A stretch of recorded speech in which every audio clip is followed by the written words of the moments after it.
너를 t로 치환합시다. 괜찮아요? 3n분의 1을 통째로 t로 치환을 했어요. 그럼 n이 무한대로 가. n이 무한대로 가면 t는 0으로 갔겠죠. 이렇게.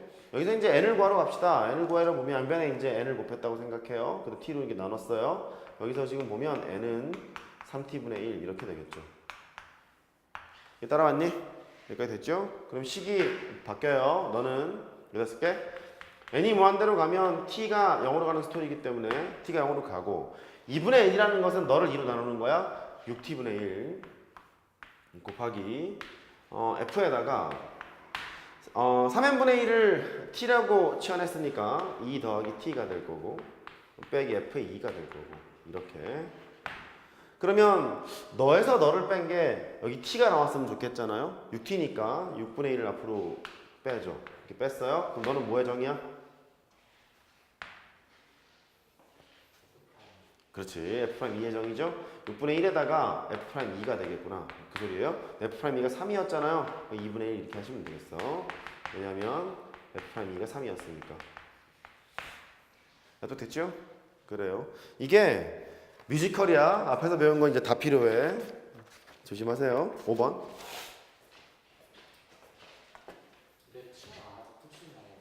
치환하면 네 많이 피곤해져요. 많이 피곤해지니까 0분의 0꼴로 바꾸시는 것이 편합니다. 미분계에서 정의 쓰려면 0분의 0꼴로 가는 게 편하잖아요. 그렇죠? 그래서 그래요.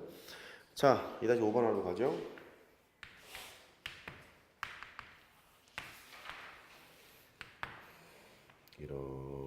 이렇게 y는 x제곱이 있고 위에 동점이 있대요. p가 뭐 동점이 있다는 거야. 여기서 접선을 하나 걷나 봐요.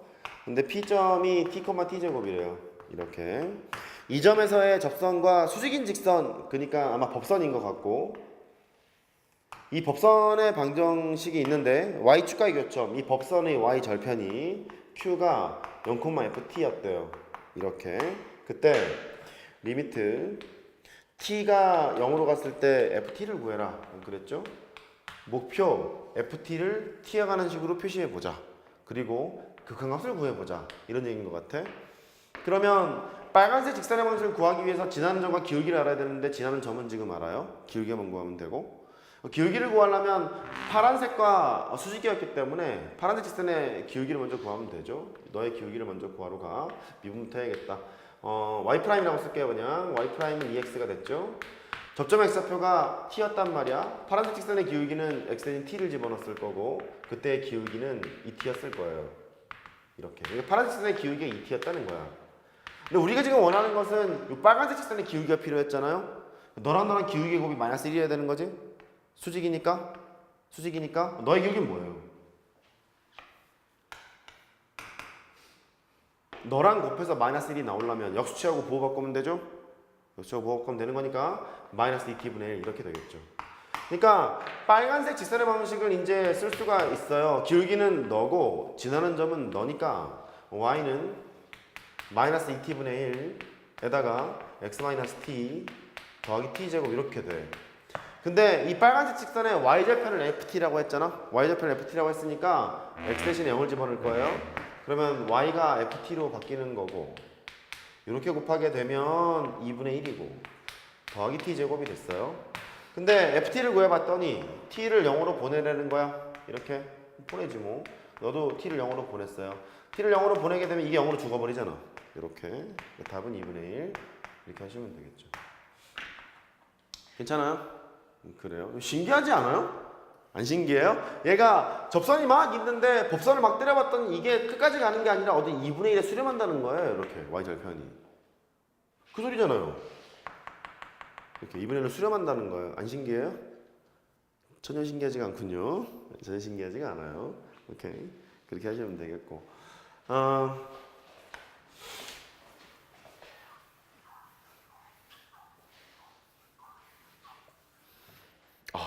6번은 난리 났죠 지금. 상식적으로 약간 t가 0으로 하면 q, fx, ft가 높아져야 될 것 같아요.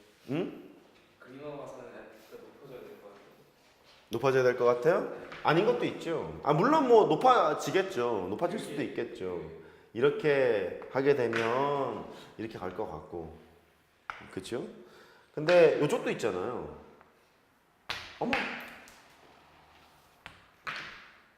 이런 것도 있는 거잖아요, 그죠? 그러니까. 근데 이것들의 극한값을 구해봤더니 결국 2분의 1로 수렴합니다. 이런 뜻을 가지고 있는 것 같아요. 이렇게 하면 되고, 지금 그 몇 번이지? 2-6번 있잖아요. 걔는 유명한 얘기예요. 뉴턴 할아버지께서 만드신 거거든요. 잠깐 설명을 하죠. 뉴턴의 근사라고 얘기를 하기도 하고 뉴턴 레슨 방법이라고 얘기를 하기도 해요. 미분을 만든 사람이 뉴턴하고 라이프니츠라 그랬잖아요. 어쨌든 뭐 뉴턴 할아버지께서 뭐라고 하셨냐면 참 이분은 참 똑똑한 것 같아요. 참 대단해요. 루트 2의 근사값을요 접선을 통해서 구하셨대요. 루트 2 그런 것들을 어떤 근사값을 미분을 통해서 이제 해보셨대요. 그러니까 심심하셔서 이제 한 거죠. 뭐 핸드폰 볼 것도 없고 조용히 생각을 하다가 그분은 대단하신 분이잖아. 사과 떨어진 것만 봐도 뭐 만릴리의 법칙을 발견하신 분이다 보니까 뭘 못했겠어요. 그러니까 현대적으로 해석해보면 이런 거예요. 루트 2의 근사값을 구해라. 그럴 때 이게 루트 2라는 게 x제곱은 2를 만족하는 그 근 중에서 양수라는 거잖아요. 루트 2가. 그러니까 그 할아버지께서 이러는 거죠. 야, 있잖냐. x-2는 0이라는 방정식의 근이지 않냐? 그러니까 여기 왼쪽에 있는 나는 함수를 그릴 거야. 이렇게. 그럼 이런 방정식의 해라는 것은 함수 입장에서는 x절편이라는 거잖아요. 까지 됐죠? x절편이니까 이 함수를 그려보도록 하자. 이제 그려진 거예요. 참 똑똑하신 분이죠. x제곱 마이너스 2라는 그래프가 이제 이렇게 있대요. y는 x제곱 마이너스 2예요. 요 값이 우리는 루트 2라는 걸 알아. 까지는 보여요? 루트 2라는 걸 알아요? 그랬더니 야, 이거는 알잖아? 제곱해서 2가 되는 수중의 양수다 보니까 루트 2가 한 100보다 작은 건 알잖아요. 그건 확실하잖아요. 그리고 조금 있다가 1점 얼마잖아요. 그죠? 1점 얼마가 되는 거니까 100보다 작은 건 알아. 그래서 루트 2보다 좀 큰 초기값 하나를 생각을 해요. 이렇게. 초기값 하나를 생각을 해서 이 점에서 접선을 하나 생각을 하셨대. 천재죠. 그 다음에 그 접선의 x절편을 A1이라 하재. 거기서 올렸어요. 올려서 네 접선을 또 때려요. 여기를 A2라고 하재. 이렇게 이러다 보면 올리고 접선 때리고 올리고 접선 때리고 올리고 접선 때리고 계속 이렇게 하잖아요. 그러면 수열이 찍히지. A0, A1, A2, A3, A4, A5 계속 찍힐 거잖아. 찍히게 되면 있잖냐 얘들아. n이 무한대로 갔을 때 이 수열의 극한값은 루트 2일 거야 라고 판단을 하셨대. 그래 보이죠?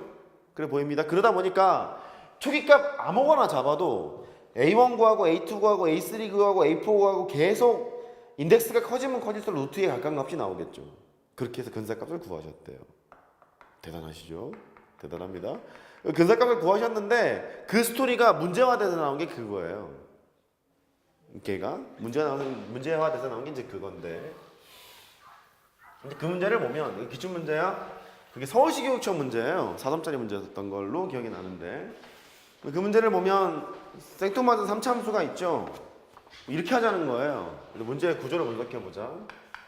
수리논술이었다면 또는 심층면접이었다면 서울대 심층면접 보니까 고대도 마찬가지고 심층면접이었다면은 좀 더 어렵게 물어봤겠습니다만 문제가 되는 건 좀 쉬워요. 왜냐하면 x제곱이 있대요. x제곱 그래프 그려져 있죠. 이런 식으로 그려져 있는데 1,1에서 접선 어쩌고 저쩌고 이렇게 돼 있거든요. 걔가 이런 거예요.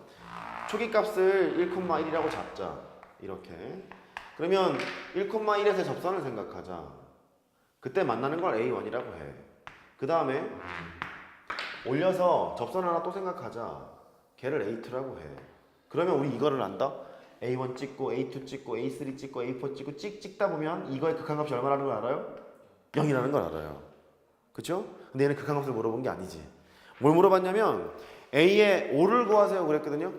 A의 5를 구하세요. 그러면 하나씩 하다 보면 A5를 구할 수 있겠구만 이런 느낌이 들죠. 됐어요? 이렇게 이제 구하러 가는 거예요. 근데 그게 분명히 규칙성이 있을 거란 말이야. 됐죠? 분명히 규칙성이 있을 거고 걔를 두 가지 방법으로 풀 수가 있는데 하나씩 구해요. A의 1, A의 2, A의 3 하나씩 구해서 풀 수 있는 방법이 있는 반면 이것도 이제 배웠어요. 안 배웠을 수도 있겠는데? 배웠을 것 같은데? 니네 수투 해봤잖아요. 수투의 수열에서 수학적 기납법 기억나요? 점화식. 점화식 기억나죠? 이런 거. a의 n 더하기 1은 2a의 n 더하기 1 이런 거. 그쵸? 이런 점화 관계를 밝혀서 푸는 방법 두 가지가 있고요. 뉴턴 할아버지께서는 이 방법을 택하셔서 푸셨어요. 근데 우리 수험생 입장에서는 둘 다 가능하게 돼요. 그럼 점화 관계를 밝히러 이제 가잖아요. 그러면 그때부터 이제 많이 피곤하게 되거든요. 그거를 다음 시간부터 할게요. 알겠죠? 숙제는 뭐냐면 이걸 풀어오는 것이 숙제예요. 이게 풀어오는 게 숙제예요. 그자 이제 한 주. 우리 다음 시간 언제 보는 거지? 오늘이 그럼 금요일 날 보는 거죠? 한 주는 아까 말씀드린 대로 그 2017 미적분 특강에서 미분 1부터 미분 4까지 들어오시면 되는 거예요. 들어오시면 되겠고 그 다음에 자네는 하던 대로 복습하시면 돼요. 그건 아까 다른 재생 얘기하고 있는 거예요. 앞에 날라가서 할 수 있겠죠? 네, 그렇게 하시고 우리 그 계획 다 말씀드렸어요. 계획 다 말씀드렸고 내가 조금 걱정이 되는 건 딱 하나가 있어요. 11월 달부터 12월 달 두 달 동안에 그걸 끝낼 수 있을까? 왜냐면 중간에 시험이 하나 끼거든요, 니네. 저는 11월 중순에 다 끝나요. 시험이 끝나요? 저희 11월 첫 주에 영어 시험 보고 둘째 주에 영어 시험 보고 다음 주 11월 셋째 주? 넷째 주쯤에 다 시험 끝나요. 다 끝나요? 네? 언제 끝나요, 시험이? 저도 11월 말 좀 끝나요?